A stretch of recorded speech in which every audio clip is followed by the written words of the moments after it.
Então, os desafios de proteção são inúmeros, né? Liliana já começou a colocar os desafios mesmo. A grande dificuldade, realmente eu concordo com a Liliana, é de traçar metodologias e procedimentos para enquadrar de uma forma ampla essa categoria, né? Porque para a concessão de um status jurídico específico, a gente tem que estabelecer requisitos de quem se enquadra e quem não se enquadra nessa nova categoria.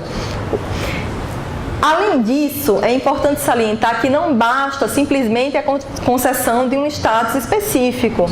A gente tem que se preocupar também com o enfrentamento das causas que geram esses deslocamentos. Então, a questão da preventiva, ela tem que estar intimamente relacionada à solução do acolhimento. Tá? Porque é uma questão que pode ser temporária ou irreversível. A gente tem que estar preparado para as duas questões. E o ideal mesmo, e se você acha que perguntar a qualquer migrante ambiental, ele vai falar, é que, na verdade, ele não queria sair daquele lugar. Então, assim, eu tive algumas experiências com alguns migrantes de alguns locais, especialmente de pequenos estados insulares, participei de alguns eventos em que pessoas que estavam lá, ilhéus que estavam lá, principalmente de mais idade, falaram que preferiam morrer lá. Que eles não querem sair. Na verdade, o desejo deles é que haja uma alternativa para que eles possam ficar. Porque para eles era muito difícil romper com aquele vínculo, né, que eles possuem com a terra e com os modos de vida. Então não é fácil. O migrante, assim como o refugiado, ele está lá por uma condição excepcional. É que talvez, se não tivesse acontecido, ele não teria, né, tido essa única alternativa de sair do seu próprio país ou se deslocar internamente para outras regiões do próprio estado. Eu acredito que a proteção, como eu já falei, ela envolve não apenas a assistência humanitária, e aí que eu acho que reside a distinção mesmo entre o refugiado e o refugiado ambiental, o refugiado convencional e o refugiado ambiental. Que eu acho que a assistência humanitária ela não é suficiente, a gente tem que encarar esse problema de uma vez por todas como também um problema ambiental e não apenas um problema humanitário, de assistência humanitária. A gente tem que realmente conectar o meio ambiente, as causas que geram os deslocamentos, à questão de uma concessão de um status jurídico específico. Eu acho que sem isso não existe uma solução adequada para o problema do refugiado ambiental. Os mecanismos de resposta, eles têm que considerar a irreversibilidade dos eventos ambientais extremos e os eventos temporários e, fundamentalmente, existem instituições específicas que se ocupem dessa nova categoria de pessoas. Instituições específicas que dialoguem com os estados, que tentem promover minimamente a cooperação efetiva e a solidariedade, né? O meu coração kantiano também fala muito forte, né, Fabiana? Pode passar. Então, existem inúmeras propostas, né? Para quem acha que tudo está perdido, não está, né? Existem algumas propostas, algumas não mais em discussão e outras em plena discussão, em pleno andamento, sobre o reconhecimento dessa nova categoria de pessoas. Como a Liliana falou, o cenário político hoje é bastante adverso à rediscussão do regime convencional do refúgio. No entanto, em 2006, o governo das Maldivas fez uma proposta de protocolo, né, para acrescentar as causas ambientais como motivo de proteção, né, dessa nova categoria. Então, eles falavam, Liliana, né, em breves linhas, não do fundado temor de perseguição, mas do fundado temor da degradação, da qualidade de vida, seja pela degradação da terra, seja pelas mudanças climáticas. No final das contas, não foi muito para frente, né? Houve uma reunião com várias entidades, inclusive aqui no presente, mas eu acredito que se chegou à conclusão que era mais complicado mexer nesse sistema consolidado e talvez, né, fragilizar a proteção do que se preocupar com uma nova ordem, um novo sistema. E em 2008, né, esse projeto de convenção relativa ao status internacional para os deslocados ambientais, né, ele foi concebido por um grupo na França e ele realmente trata de uma forma bem abrangente, né, conceituando essa nova categoria, incluindo o deslocamento interno, incluindo os desastres naturais. A gente sabe que é uma dificuldade grande na questão da responsabilização dos estados, né, por causas que não sejam provocadas pela ação humana.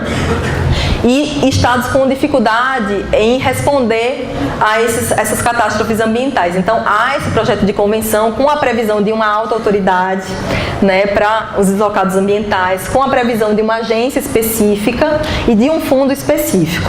Né? Essa convenção está em plena discussão. Esse ano vai ser um ano importante, onde vão ser reunidos os países piloto, o Brasil é um deles, para avançar e pensar em como seria se esse projeto pudesse contar com a adesão dos estados.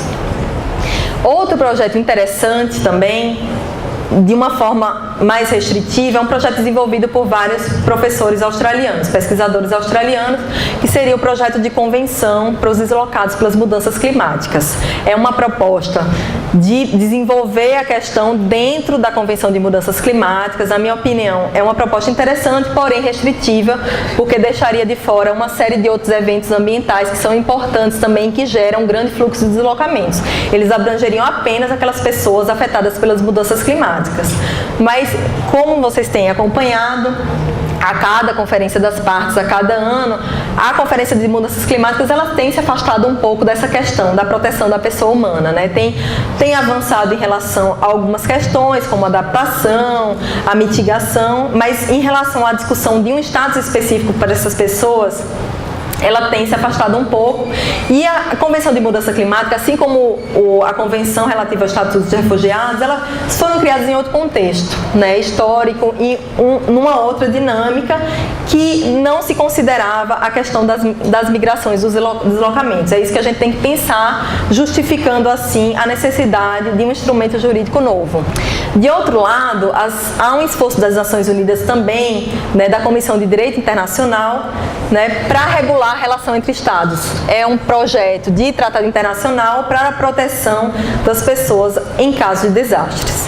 No entanto, esse projeto, né, de convenção, os seus artigos que já foram desenvolvidos estão em constante aperfeiçoamento.